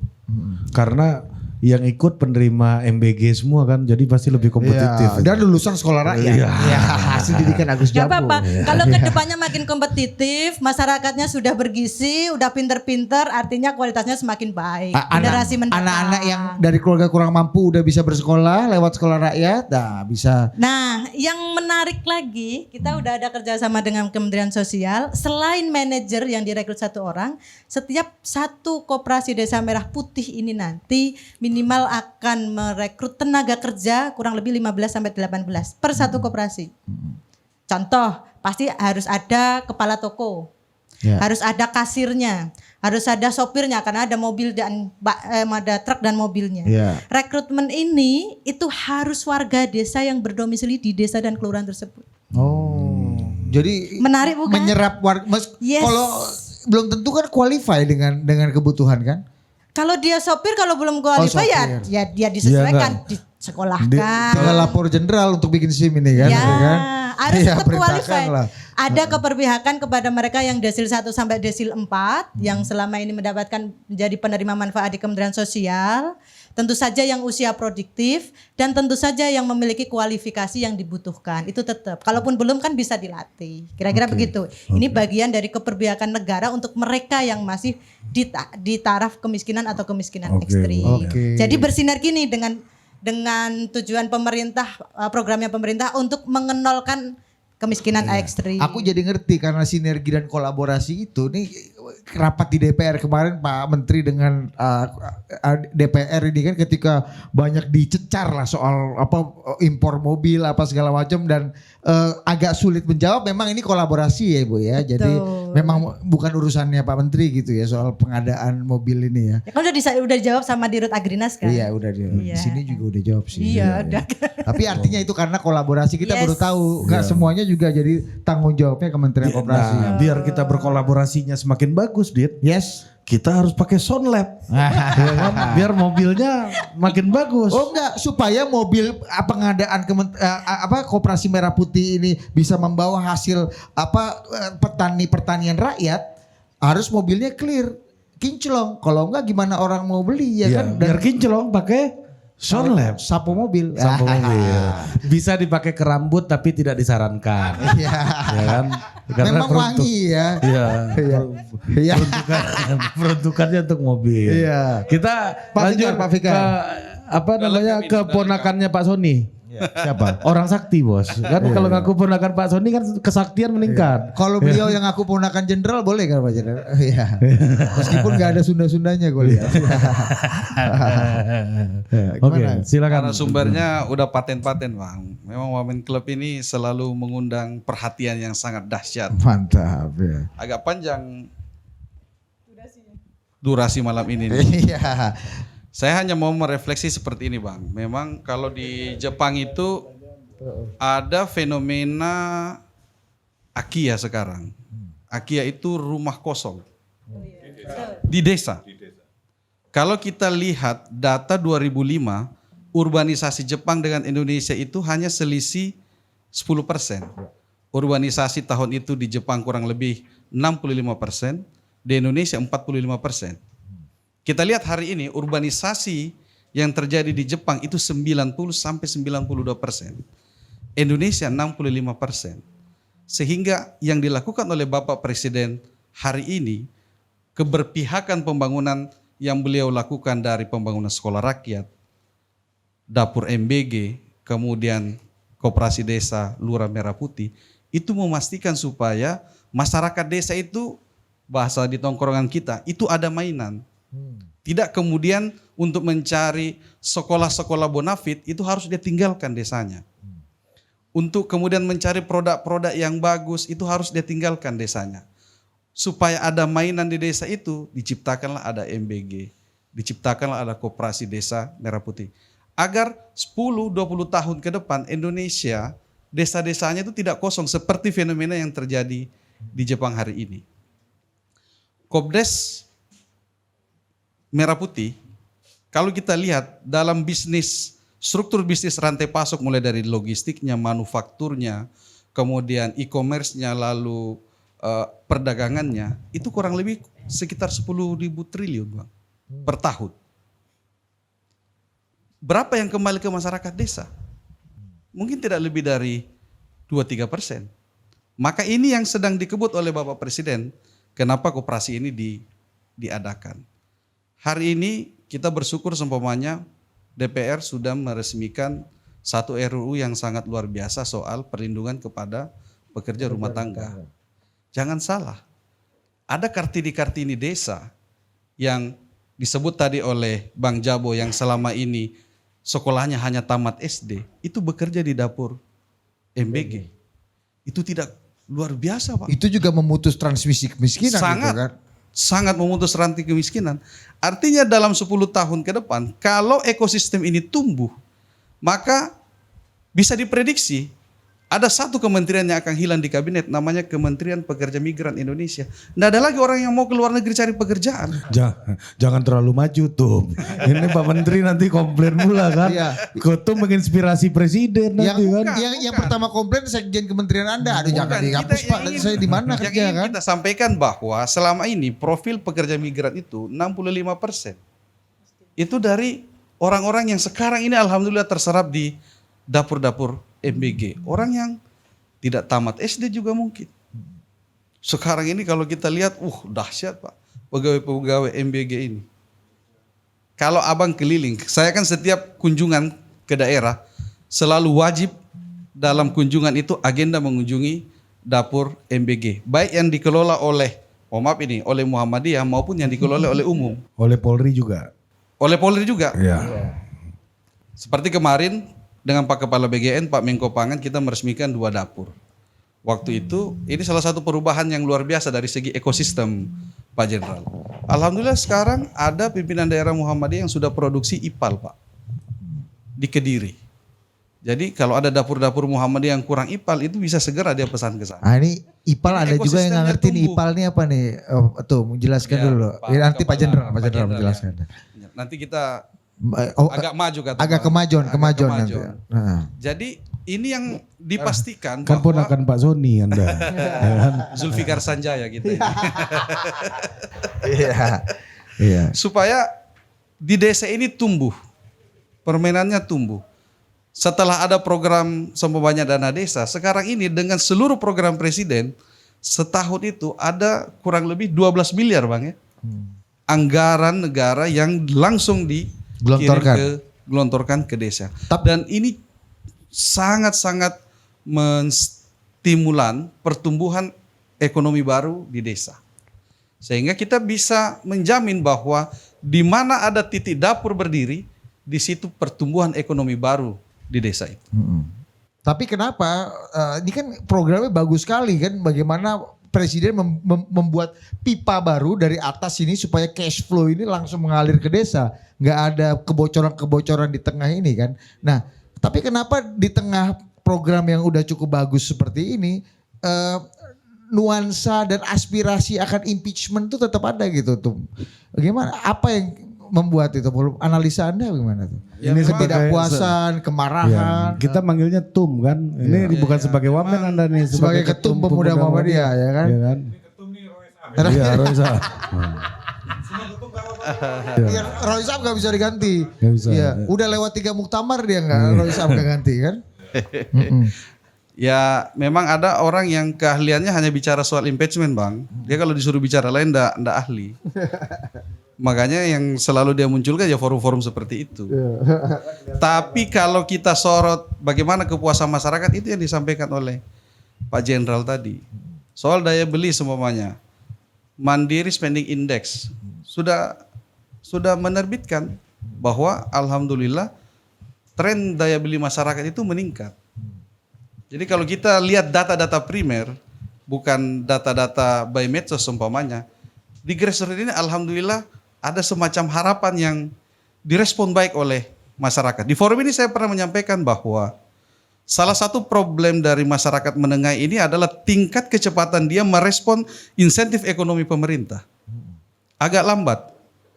Ekosistemnya kita tunggu untuk tumbuh mungkin butuh 1-2 tahun. Kalau kita berkaca dari program MBG, kurang lebih 1,5 tahun baru tumbuh ekosistemnya. Ada masyarakat yang inisiatif buat IPAL, ada masyarakat yang mulai perlahan inisiatif untuk membuat produksi susu sendiri dan lain sebagainya. Seperti itu Bang. Oke, ini sebelum ke Pak Jenderal lagi nih. Kita mau tanya jawab, nggak ada ya? Nggak usah lah. Nggak usah ya, Banyak bagus. juga ya kan. Tumben. Iya. Biasanya lu paling semangat tanya jawab kan? Iya, karena Kalau pasukan ini Tum setuju Fikar semua gua. kebanyakan di sini Iya, kan gua lihat. setuju. Pak Jenderal Agus Jabo, Jenderal Agus Jabo. Pak Panglima, Kiai Panglima. Agus Jabo, Roy Sam. Jenlab, kalau Bang Agus, Jenderal lapangan. Jenderal lapangan. Waktu dialog dengan Presiden, ekonom senior Khatib Basri mengungkap sebuah fakta menarik bahwa turunnya kelas menengah di banyak negara itu bisa memicu social unrest.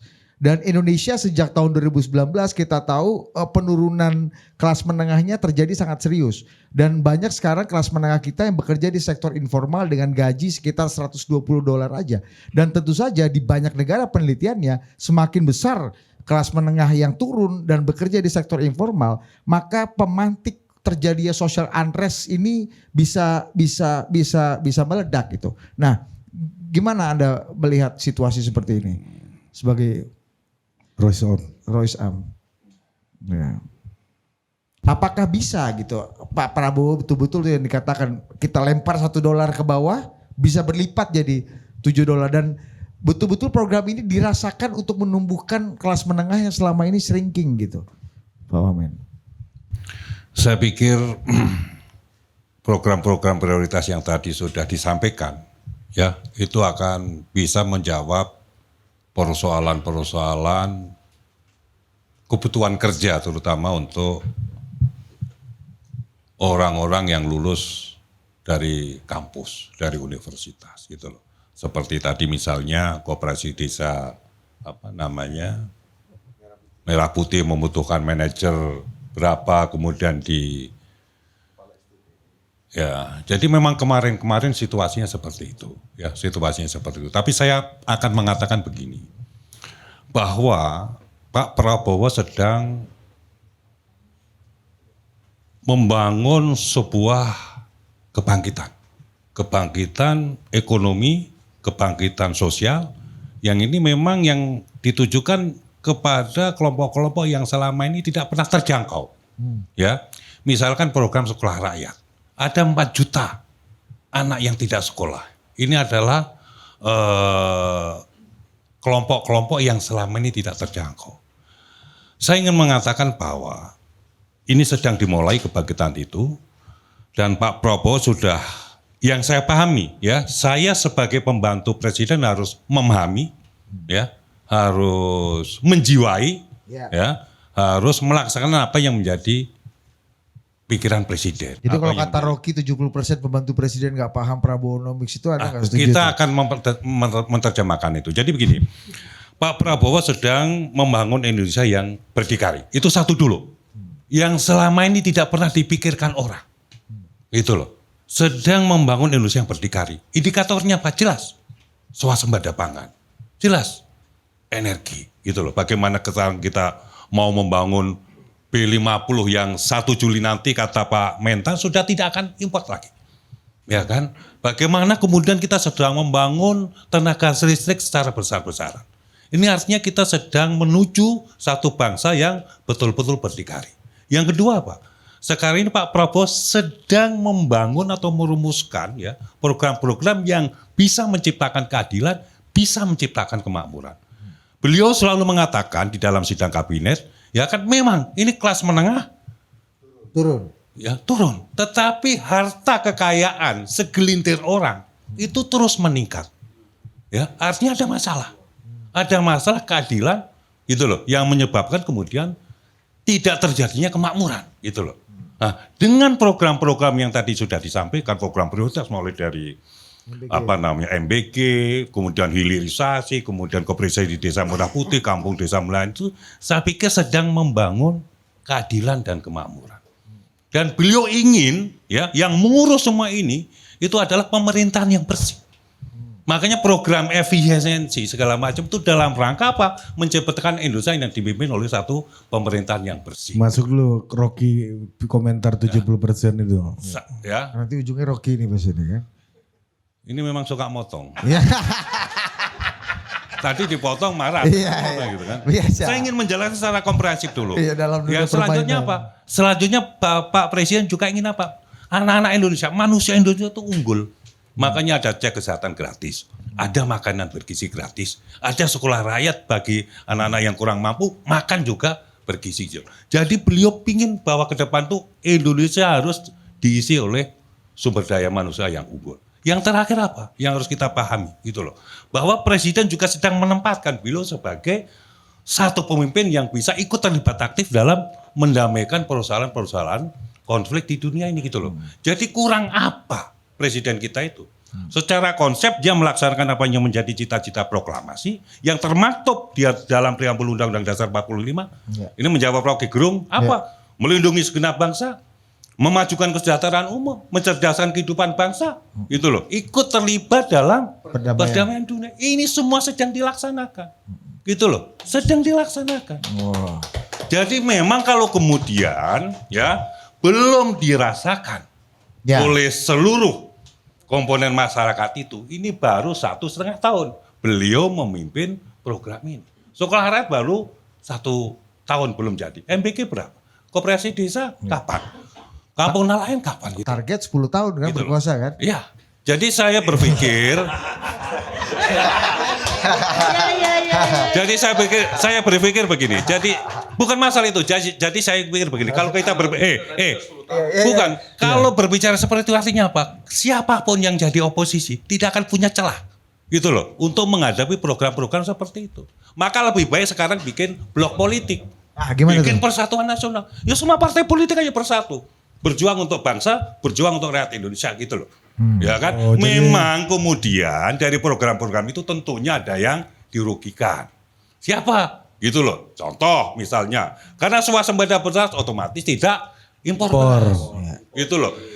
Karena kemudian pupuk langsung ke petani dari pabrik, mafia pupuk juga. Gitu loh. Artinya banyak sekali kemudian ya konsekuensi yang dialami oleh para penikmat gitu loh. Penikmat rente ini Rente sebelumnya. selama ini yang kita sebutkan sebagai serakahnomik. Siapa mereka? Itu loh, imperialis kalau kita ngomong kiri. Ya, yang kedua adalah oligarki. Ya kan? 11 triliun kemarin di Kejaksaan itu kan punya oligarki. Iya kan? Nggak suka mereka.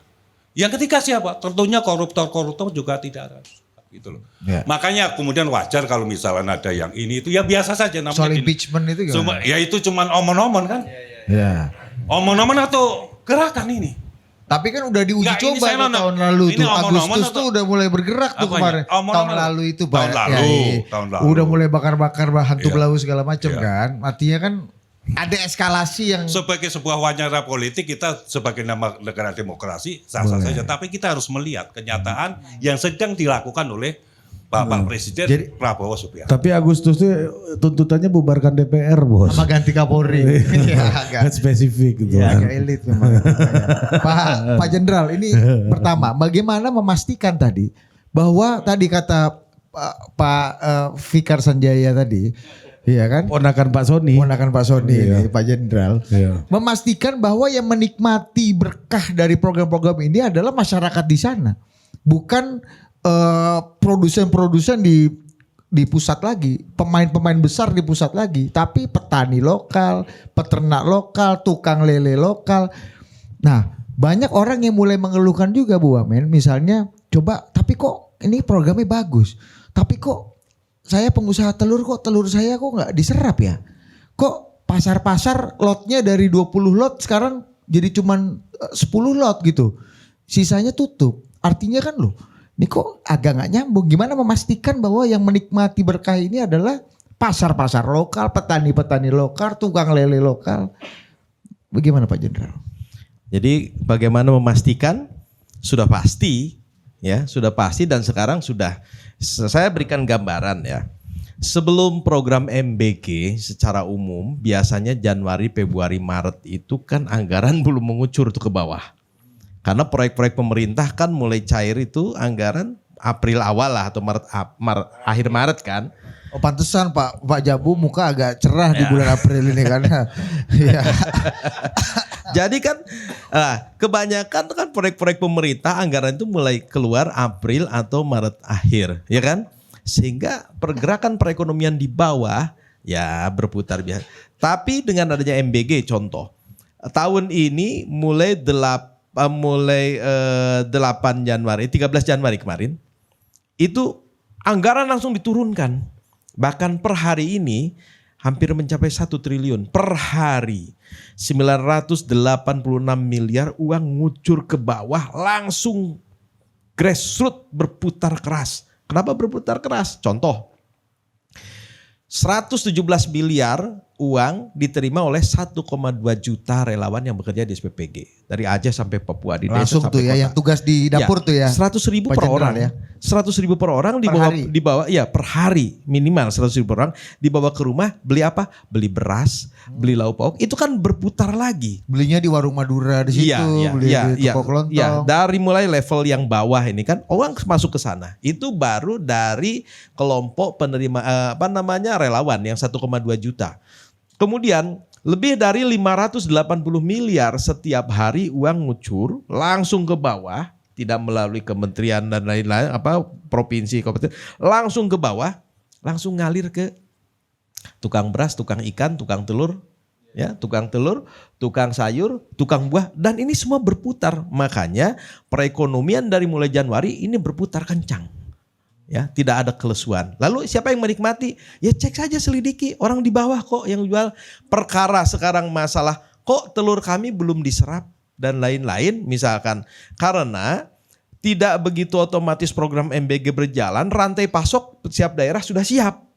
Nah, jadi ada daerah-daerah yang memang bukan daerah pertanian, itu kan. Artinya bahan-bahan itu masih dari daerah lain. Tetapi apa memang mau bertahun-tahun begitu? Saya mohon maaf. Saya pernah audiensi ada seorang bupati. Saya tanya, bagaimana? Telur dari mana? Lancar Pak. Telurnya dari mana? Dari Surabaya. Oke? Pak, saya sampaikan begini. Kalau memang program ini katakanlah panjang selama 5 tahun. Apakah Bapak mau bergantung terus setiap saat kebutuhan telur dari Surabaya? Oh iya juga ya Pak. Jadi gimana? Bapak harus menyiapkan lahan, ya, harus menghasilkan daerah-daerah kabupaten ini harus menjadi atau harus menghasilkan produk telur. Nah, satu daerah mengatakan kami bukan lahan pertanian. Saya katakan sekarang tidak ada lagi alasan kami bukan lahan pertanian karena rekayasa pertanian banyak. Bisa menggunakan hidroponik, bisa coba lihat. Saya punya TikTok, silakan diakses itu biar tambah follower ya. Itu saya punya rumah dak di atas lantai 2 ada dak itu ukurannya 2 meter kali 6 meter. Rumah Pak Jenderal? Ya, di Bandung. Saya tanam anggur. Artinya di dak itu lantai 2 saya tanam anggur. Artinya bahwa kan saya tidak punya keahlian dan tidak punya lahan, tetapi saya bisa menghasilkan anggur dari rumah. Nah, kemudian seperti misalkan tanam kangkung, kan tidak harus lahan, cukup di polybag. Kalau halamannya hanya 2 meter kali 1 meter, kan bisa 10 polybag, menghasilkan 1 kilo sekali panen. Kalau ada satu desa isinya 100, berarti kan sudah 100 kilo. Dan ini sekarang sudah mulai dilaksanakan oleh beberapa pemerintah daerah. Kemarin saya contoh mendatangi bagaimana programnya Bupati Kabupaten Bandung, bagaimana beliau membagikan bibit-bibit kepada masyarakat dan halaman-halaman masyarakat mulai ditanami. Nah, itu tugasnya pemerintah proses. daerah tuh ya. Betul. Untuk Jadi bukan tugasnya BGN menyiapkan rantai pasok. Oleh karena itu ada kemudian ada Satgas yang dipimpin oleh Menko Pangan mensinergikan, mengkoordinasikan stakeholder kementerian-kementerian dalam mendukung program MBG, antara lain bagaimana menyiapkan rantai pasok. Memang tidak bisa langsung otomatis, ada tahapnya. Ada aturan atau juknis nggak untuk bisa menyerap produk-produk lokal gitu Pak Jenderal? Maksudku tidak bergantung pada yang di luar daerah Ya, atau di pusat. Karena dalam sistem pengadaan pemerintah kan untuk produk-produk UMKM kan agak sulit terserap karena banyak nggak comply speknya dan lain-lain gitu. DLE Bu Ya, Wamen apalagi tahu nanti betul. setelah Koperasi Merah Putih operasional, ya misalkan satu komoditas, misalkan apakah sayuran yang diserap dari masyarakat setempat bisa masuk ke SPPG. Oke. Pak Jenderal, ada yang teknis, baru juga saya dapat pencerahan dari Pak Jenderal kurang lebih sepekan kemarin.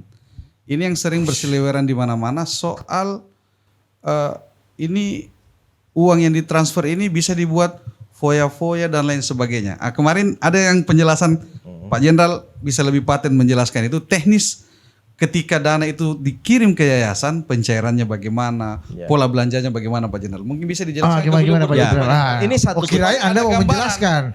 Iya. Anda aja jadi host total politik di Anda saya. host ketiga Saya nih. rela untuk ganti posisi itu, ya kan? Ya. Jadi ada satu kecurigaan ya, ketika uang itu ratusan triliun ini pasti jadi bancakan. Saya sampaikan. 1 triliun sehari. Iya, ketika uang masuk ke dalam virtual account, itu tidak bisa keluar Rp1 pun tanpa ada satu mekanisme. Mekanismenya bagaimana? Yang pertama, mitra atau yayasan itu mengajukan belanja. Misalkan kebutuhan beras berapa? 250 kilo. Kita persyaratkan berasnya adalah beras premium. Nah, si kepala SPPG melihat harga eceran tertinggi untuk beras premium di daerah ini berapa? Katakanlah 16.000. Berapa penerima manfaat? Sekian, sehingga butuh beras 250 kilo.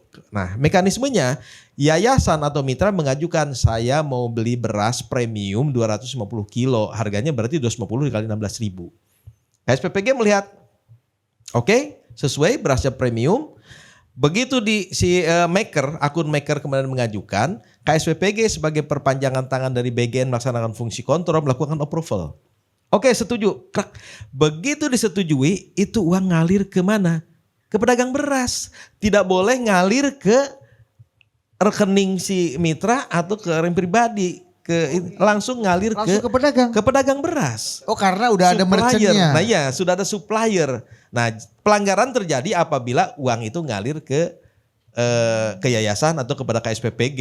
Nah, itu nanti akan pedagang-pedagang berasnya harus comply dengan sistemnya BGN dong. Iya, ya. Kalau mau dibeli ya. Iya, supplier kan datang dulu menawarkan, kemudian dipilih salah satu yang cocok. Nah, sehingga ini saya buktikan ketika ada yang disuspend selama 2 bulan dan saldo masih ada 500 juta, tidak ada Rp1 pun berkurang di dalam saldo tersebut. Jadi tidak bisa kemudian diambil begitu saja, dilarikan gitu Itu ya. yang kita maksud pencerahan, Bos.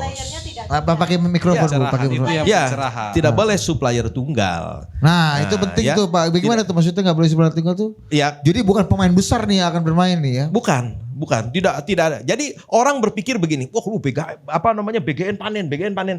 Karena orang berpikir nanti bos-bos pedagang telur datang ke BGN, nanti Pak saya masuk, kemudian dia berharap dari saya misalkan yang punya kewenangan langsung udah nanti suppliernya dari saya. Enggak begitu. Ponakan Pak Sony lagi. Lah iya. Jadi masuk lagi ponakan Pak Sony. ketika ada orang datang, Pak gimana? Saya bisa nggak jadi supplier? Bisa. Caranya gimana? Kamu datang ke SPPG, tawarkan barang kamu ke SPPG. Jadi nggak bisa kita menentukan untuk provinsi ini suppliernya si A, nggak bisa. Semua langsung ke bawah, satu persatu didatangi. Oh, menarik. Begitu. Ada yang ngaku ponakan Agus Jabo, Bos. Kok ponakan Agus Jabo? Ya Agus Jabo temannya Jenderal Sony. Nah gitu, ada juga dihubung-hubungkan kan. Gini Pak Jenderal, ini ada pertanyaan beberapa. Misalnya gini kan, MBG ini kan ada yang bilang, loh selama ini ibu-ibu kantin, tukang-tukang cilok, tukang somai, tukang nasi goreng di sekolah yang selama ini hidup dari geliat kebutuhan akan makanan anak-anak sekolah, itu sekarang jadi gimana? Nah, apakah mereka juga ikut dilibatkan dalam proses supply chain MBG ini? Gimana nasib mereka sekarang? Apakah mereka diikutkan dalam permainan? Nah, jangan ke supply chain ini panjang. Apakah mereka gelandang kiri luar jadi gelandang keluar atau jadi penonton di tribun? Nah, itu. Atau di luar stadion malah jadi calo tiket? Jadi pada sebelum bulan puasa ya, sebelum bulan puasa ketika kita menggunakan sistemnya bundling, misalkan 2 hari libur kemudian dikirim ya. Di dalamnya itu ada makanan-makanan yang siap saji.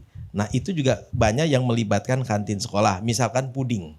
Nah, sudah ada beberapa SPPG menghubungi kantin sekolah, tolong dibuatkan puding sebanyak 1.500 cup gitu. Itu dari mana? Dari kantin sekolah.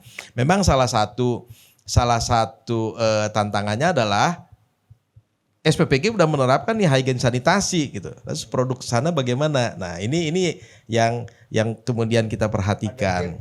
Iya. Jadi boleh SPPG melibatkan UMKM setempat. Nah, kemarin kan pertanyaannya, Pak, kami sudah mulai menyiapkan mesin-mesin untuk roti dan lain-lain. Saya katakan masih boleh. Kenapa? Apabila menunya burger, burger misalkan, itu kan pakai roti. Rotinya boleh menggunakan roti dari UMKM. Kemudian dagingnya tentunya harus tidak boleh UPF ya, ultra processed food. Gitu. Jadi dagingnya diolah, kemudian rotinya melibatkan UMKM. Jadi tetap ya kita menampung UMKM. Kantin apabila memang memproduksi makanan yang memang disajikan, ya boleh bekerja sama, tapi tetap harus dalam rangka pembinaan hygiene sanitasinya tetap harus dilakukan. Oke, jadi ya ini tapi kan bersifat ini kan Pak Jenderal kan bersifat sukarela atau tergantung SPPG-nya mau melibatkan apa enggak. Iya. Tapi ya selama ini kan kasihan juga mereka yang selama ini hidup dalam supply chain di kantin di sekolah ini kan jadi apa jangan-jangan sebenarnya orang tetap belanja dan jajan di kantin sebenarnya meskipun tetap. juga dapat MBG. Tetap masih ada dan itu personal kan. Iya. Personal Kan juga nggak nggak bisa kita ngatur. Tetap kamu harus jajan gitu kan. Tetap. Dan di satu sekolah masih bisa ada yang menolak untuk mengambil MBG juga ada kan. Nah, Ya. itu gimana tuh Ya, Pak Jenderal? makanya Apakah sekarang boleh tuh sekolah kan jadi menolak atau supaya orang MBG tua? terarah kepada orang-orang yang betul-betul membutuhkan, maka kami tanya siapa yang membutuhkan.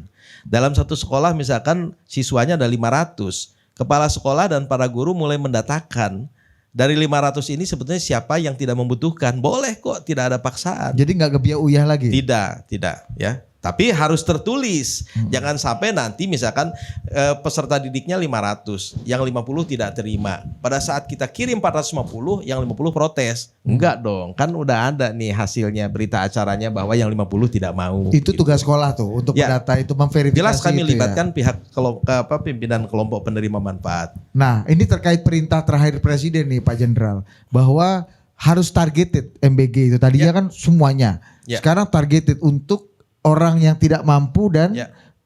satu lagi apa orang yang apa tuh Pak ya? Stunting ya. Stunting ya kalau nggak salah punya kebutuhan lah ya. Iya. Kurang gizi. Ya, langkah gimana? yang pertama kami juknisnya lakukan gimana? adalah melakukan pendataan itu. Melakukan pendataan. Jadi tidak lagi gebyah uyah gitu. Semua sama. Jadi lakukan dulu data dulu. Siapa ya? Karena begini, ada satu sekolah, wah ini sekolah ini tidak membutuhkan. Karena sekolahnya elit ya. Kemarin kita disarankan kepada kepala sekolah tolong didatakan. Ternyata semua banyak yang mau menerima, yang tidak mau menerima hanya kurang lebih 20 orang.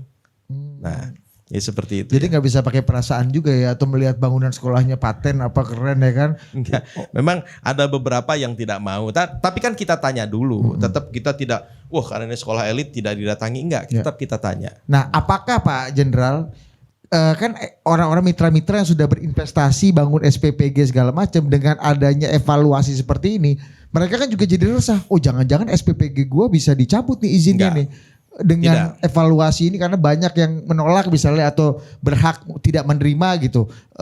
Gimana Pak jaminan untuk para mitra Sampai ini? saat ini belum seluruh penerima manfaat mendapatkan MBG. Dengan adanya dengan SPPG yang ada ini gitu ya. Makanya kami sedang melakukan validasi data penerima manfaat bekerja sama dengan wali data. Contoh untuk peserta didik kami bekerja sama dengan Kementerian Pendidikan Dasar Menengah. Kemudian madrasah dengan Kemenag, kemudian untuk balita, ibu hamil, ibu menyusui, kami bekerja sama dengan Kemendukbangga, ya, kemudian Kementerian Kesehatan, Kementerian Sosial. Ya, besok kami akan melakukan rapat dengan Kapusdatin untuk mendatakan penerima manfaat itu. Jadi nggak usah khawatir. Jadi investasi Anda aman. Tetap. Oke, kita langsung ke Bu Wamel. Ya, untuk penutup ya. Penutup. Ya, silakan hikmah dan kebijaksanaannya Bu Wamen. Bagaimana memastikan tadi rakyat di sekitar yang bisa menikmati. Ini bukan pemain besar lagi atau pemain besar pura-pura pakai tahan rakyat sekitar atau gimana gitu. Saya cuma ingin mengingatkan bahwasanya Koperasi Desa Merah Putih ini adalah milik masyarakat desa dan kelurahan yang ada di situ. Sesuai dengan Undang-Undang Perkoperasian tahun 92, koperasi ini ekosistemnya ada Dewan Pengawas, ketua Dewan Pengawas itu ex officio lurah atau kepala desa. Pengurus ini dipilih berdasarkan musyawarah desa khusus. Siapa yang memilih masyarakat desa itu sendiri? Anggotanya siapa? Seluruh masyarakat di desa dan kelurahan itu berhak menjadi anggota. Hanya 2 syaratnya. 1, KTP-nya udah 17 tahun. Yang kedua, dia berdomisili dan warga di situ. Persyaratnya hanya itu saja.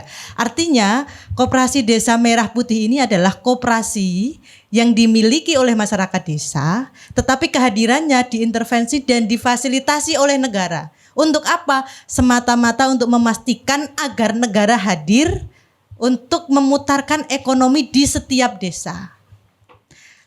Kalau operasionalnya hari ini dibantu, bukan diambil alih oleh Agrinas ya, dibantu oleh pemerintah melalui Agrinas. Kenapa Agrinas? Karena memang dia BUMN yang sudah ahli di dalam usaha. Diperbantukan Agrinas di sana untuk membantu operasionalisasi selama 2 tahun. Setelah 2 tahun ini nanti berjalan, maka kemudian sepenuhnya milik Koperasi Desa Merah Putih yang notabene siapa di dalamnya? Semua warga masyarakat yang ada di desa dan kelurahan itu.